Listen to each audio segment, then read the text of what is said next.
देखिए, एक ही उल्लू काफी है बर्बादे गुलिस्ता के लिए। हर शाख पे उल्लू बैठे, अंजामे गुलिस्ता क्या होगा? जनता क्या कर सकती है? जनता तो अपना वोट कर देती है।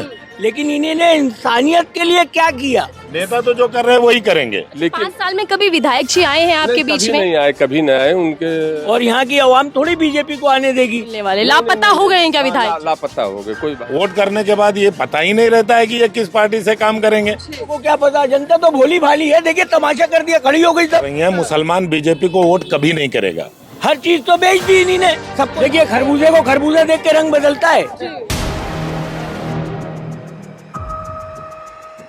महाराष्ट्र का चुनावी रण पूरी तरीके से तैयार है। महज 10 दिन बाकी हैं जब महाराष्ट्र की जनता ये फैसला कर देगी कि महाराष्ट्र में इस बार किसकी सरकार। अघाड़ी गठबंधन भी दावे और वादे कर रहा है, तो वहीं महायुति भी अपने अपने एजेंडे के साथ जनता के बीच पहुंचे। एक तरफ बीजेपी की अगुवाई में जहां महायुति चुनाव लड़ रहा है और इस नारे को गढ़ने की कोशिश कर रहा है कि बटेंगे तो कटेंगे, तो वहीं महायुति के मुकाबला देते हुए, चैलेंज करते हुए महाअघाड़ी ने भी कह दिया है कि नफरत की राजनीति बंद करें। कुल मिलाकर महाराष्ट्र की लड़ाई जो है वो अस्तित्व की और वर्चस्व की बन चुकी है, यानी कि ये लड़ाई अब असली और नकली की भी बन चुकी है। ऐसा मैं इसलिए कह रही हूँ क्योंकि इस वक्त हम कुर्ला विधानसभा पर मौजूद है, जहां लड़ाई है शिवसेना वर्सेस शिवसेना, यानी कि एक तरफ उद्धव गुट है तो एक तरफ शिंदे गुट है। ऐसे में जनता से जानते हैं कि इस बार जनता की राय क्या है, जनता की चुनावी मिजाज क्या है, जनता बागी है या नेता बागी है, और कौन किस पर भारी पड़ने वाला है ये भी सवाल है।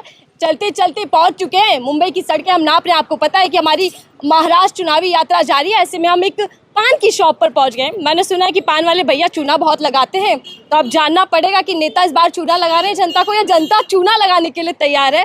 तो कुछ लोग मेरे साथ जुड़ चुके हैं, उनसे चर्चा करते समझते हैं। ये जो सर हैं बड़े ज्ञानी लगे, जानकार मुझे लगे चुनावों को लेकर।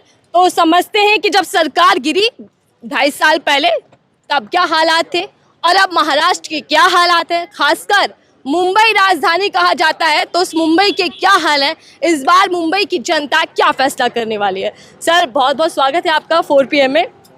थोड़ा समझाइएगा कि कुर्ला विधानसभा की जो सीट है, मुकाबला असली नकली का देखा जाएगा, मोटे मोटे तौर पे समझा जाए, क्या है कुर्ला की मिजाज इस बार? नहीं, कुर्ला का मिजाज तो मैडम जो पिछली बार था इस विधानसभा का, वही इस बार भी है जो पिछली बार था। इसलिए पिछली बार जो है यहाँ से हमारी विधानसभा से शिवसेना के प्रत्याशी कुणालकर साहब जीते थे, और इस बार भी वही शिवसेना के दूसरे प्रत्याशी हैं। तो जो हम लोग उनको वोट दिए थे इस उस पर दिए कि वो काम करेंगे, तो वो तो अब हम कोई जनता की समस्या को उन्होंने उठाया नहीं, कभी वो आए नहीं, कभी जनता के बीच उन्होंने अपनी जनता की आवाज़ को लेके गए नहीं विधानसभा में। और हमारे बहुत सारे ऐसे मुद्दे थे इस विधानसभा के कि जो पूरे नहीं हुए इस पूरी सरकार में। और जब पार्टी टूट गई तो कुणालकर साहब शिंदे ग्रुप में गए, तो हमको इससे बहस नहीं कि कौन किस ग्रुप में गया। हर जनता को ये सिर्फ देखना चाहिए, और जनता यही देख रही है। आज की जनता जागरूक हो चुकी है, यही समझ रही है कि कौन सा उनका प्रतिनिधि करने वाला अच्छा है या खराब है, कौन उनकी बात। अपने नेता को देख रहे हैं कि आपका उम्मीदवार कौन है, क्या काम करेगा। बड़े नेता पर फोकस नहीं है। नहीं, हमको बड़े नेता से बिल्कुल फोकस की जरूरत ही नहीं है। अगर कुणालकर साहब अच्छा काम किए होते इस विधानसभा 5 साल अपने पीरियड में, तो हमने पिछली बार उनको वोट दिया था, तो इस बार नहीं देते। पिछली बार तो भारी मतों से आपने जिताया था। हाँ, तो इस बार जिताया था कि हो सकता है कि भाई उनका काम अच्छा हो। चलिए, अगर उनको 2.5 साल के बाद वो जब पक्ष में चले गए और वो विपक्ष को छोड़ दिया अपनी पार्टी को, तब भी अगर वो जनता से जुड़े रहे होते तो उनको इसका लाभ मिलता मैडम। लेकिन 5 साल में कभी विधायक जी आए हैं आपके बीच में? कभी नहीं आए उनके, कभी उनका दर्शन नहीं हुआ और कभी नहीं आए किसी ने। और ना उनकी कहीं नियरेस्ट में कोई ऑफिस वगैरह है कि उनके किसी भी विधानसभा के किसी भी आदमी को कोई ज़रूरत हो तो वहाँ जाके अपनी बात कह सके, अपनी गले मोहल्ले की तकलीफ बयान कर सके, अपनी सोसाइटी के जो बहुत सारे चीज़ें हैं जो अच्छी नहीं है समाज के लिए उसको बयान कर सके।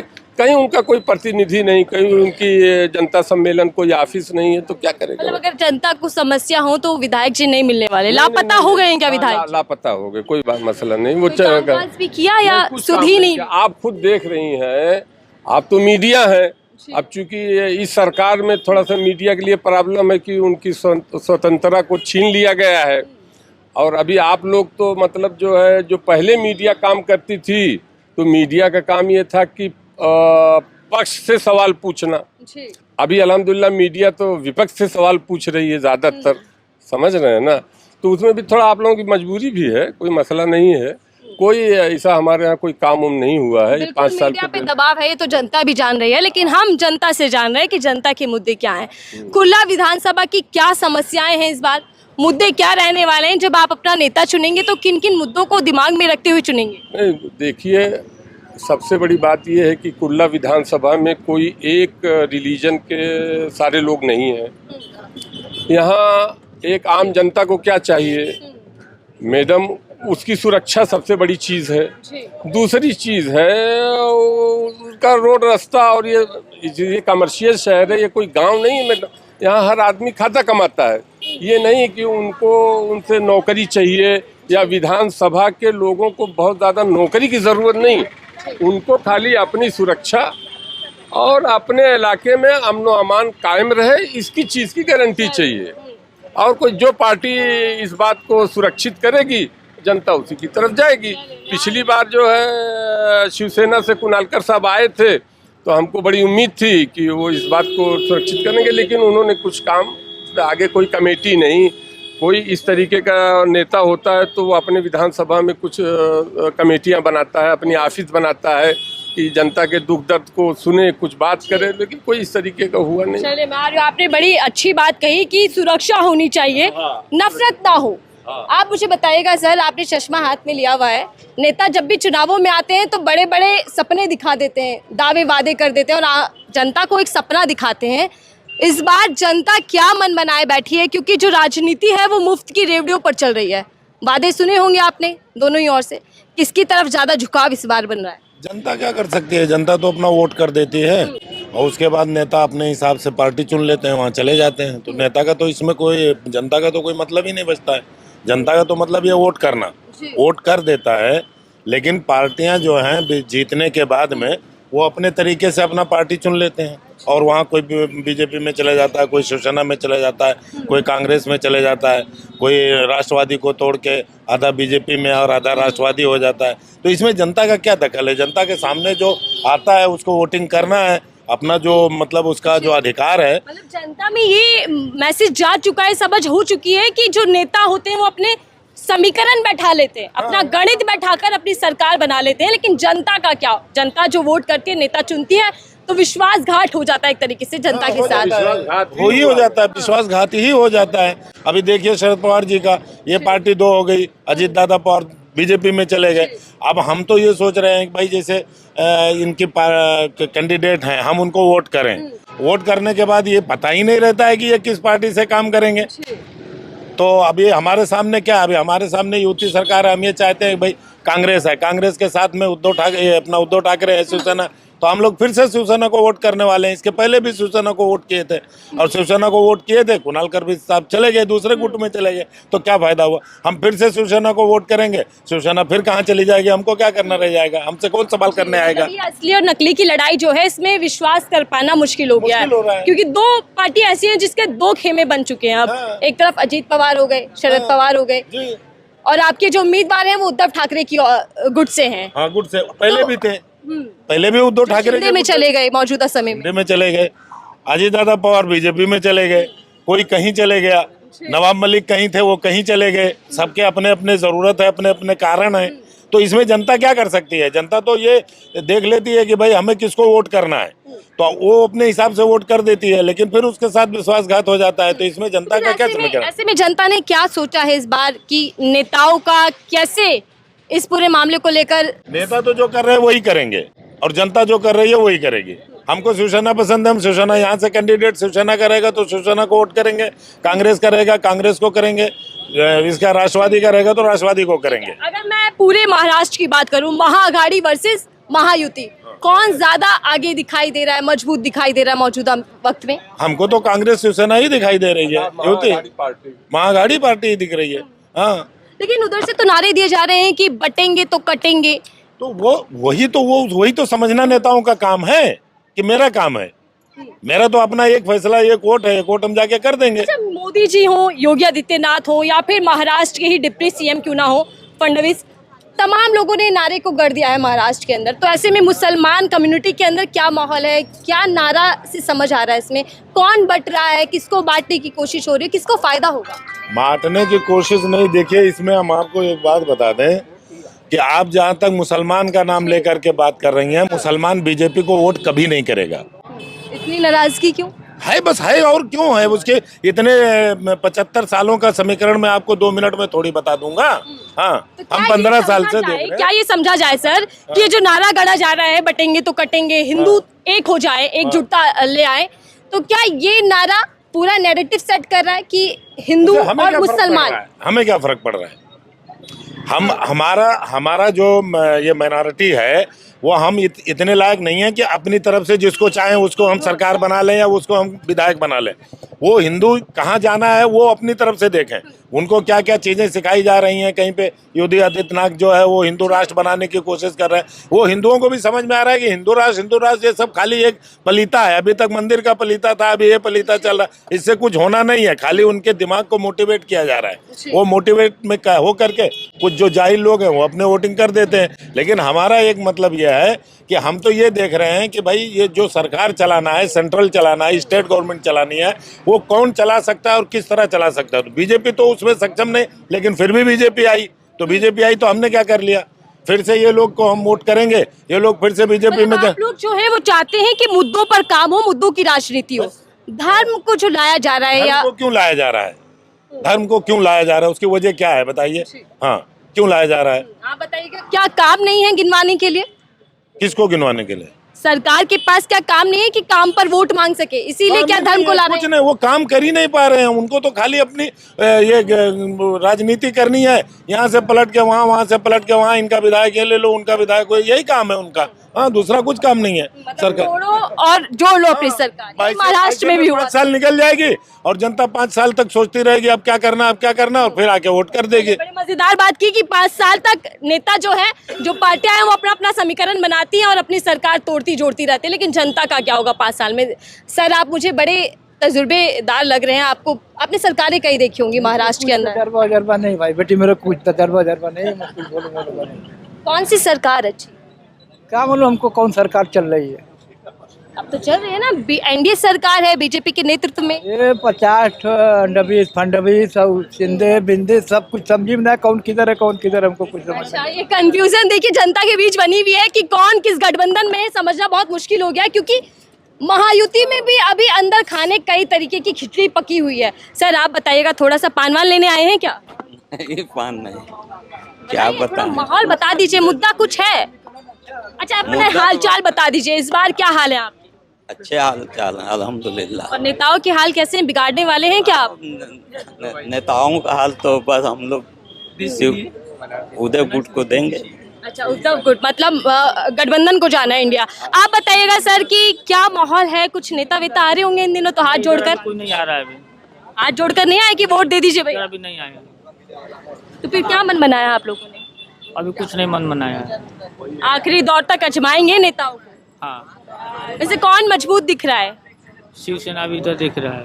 कौन सा गुट, शिंदे या उद्धव? नहीं, ये उदय। उद्धव गुट। शिंदे ठाकरे जी का कुछ नहीं होगा, मुख्यमंत्री है वो तो। नहीं, अभी बाल ठाकरे का बोलबाला है अभी। अच्छा, बाल ठाकरे का बोलबाला। और यहाँ पर देखिए लड़ाई असली और नकली। क्या आप बताइएगा थोड़ा सा मिजाज चुनावी? चुनावी मिजाज क्या, जीतना तो जो है, जितने महाराष्ट्र को जिंदा रखा है, शिंदे कोई अलग तो थे नहीं, है नहीं है। इनकी छत्र छाया में पल के ऊपर आए, अब वो अलग हो गए, तो अब कुछ रुख तो बदलना पड़ेगा। नहीं बदलना पड़ेगा तो जितने जो गुरु हो तो वो कैसे मात खा जाएगा, और यहाँ की आवाम थोड़ी बीजेपी को आने देगी। अच्छा, बीजेपी से इतनी नाराजगी क्यों? नाराजगी नहीं है। देखिए, बीजेपी का मुद्दा क्या है, come to the point. BJP चाह रही क्या है, उसने समाज के लिए क्या किया, उसने धर्म को लेके आ गया बस सामने, हिंदू मुस्लिम कर दिया, जो ये होना नहीं चाहिए। ये हिंदुस्तान है। एक गुलदस्ते में आपको मैं खाली एक फूल दूंगा तो अच्छा नहीं लगेगा, और बहुत सारे दूंगा तो वो बहुत सारा अच्छा लगेगा, कई कलर के फूल। तो हिंदुस्तान में तो हर कोई रह रहा है, हिंदू है, मुस्लिम है, सिख है, ईसाई है, भाई सभी को हक है, इख्तियार है, अधिकार है जीने का और सांसें लेने का। और इन्हीं ने क्या किया, एक अलग फंडा चला दिया। ये नहीं चाहेंगे कि इस पे वोट इनको इसी पे मिले कि कौम मुद्दा। और अच्छा किया तो इन्होंने अपने लिए क्या किया, कौम के लिए क्या किया, भाई हिंदू भाई हमारे हैं उनके लिए अच्छा क्या किया, कोई मसला नहीं। आप मुसलमान को वो कर दिए, लाइट का बिल इन्हीं ने बढ़ा, सिलेंडर का इनसे सब बढ़ा, तो इन्हीं ने कम क्या किया, इन्हीं ने गैरों के लिए क्या किया। चलो ठीक है, अपने भाइयों के लिए उन्हीं ने अच्छा क्या किया, कॉलेज स्कूल कोई चीज़ खोली, कोई फैसिलिटी दी स्टूडेंट को। ये बताइए आप, हम उनको ही वोट दे दे, आप बोलिए, आप सारा मुसलमान दे दे वोट, लेकिन इन्हीं ने इंसानियत के लिए क्या किया, हर चीज तो बेच दी इन्हीं ने, सबको दांव पे लगा दिया। अरे कुछ दिन में हम यहाँ खड़े रहेंगे, उसके पैसे देना पड़ेंगे आपको। लेकिन पीएम मोदी तो देखिए सबके साथ सबके विकास विश्वास की बात करते हैं। अरे बातें तो हम भी आपको, आप पूरा ऑस्ट्रेलिया घुमा दें। अच्छा, यहाँ पर खड़े मुझे ऑस्ट्रेलिया घुमा देंगे। देखिए वो देखिए चांद सूरज देखिए कितना अच्छा लग रहा है नहीं है।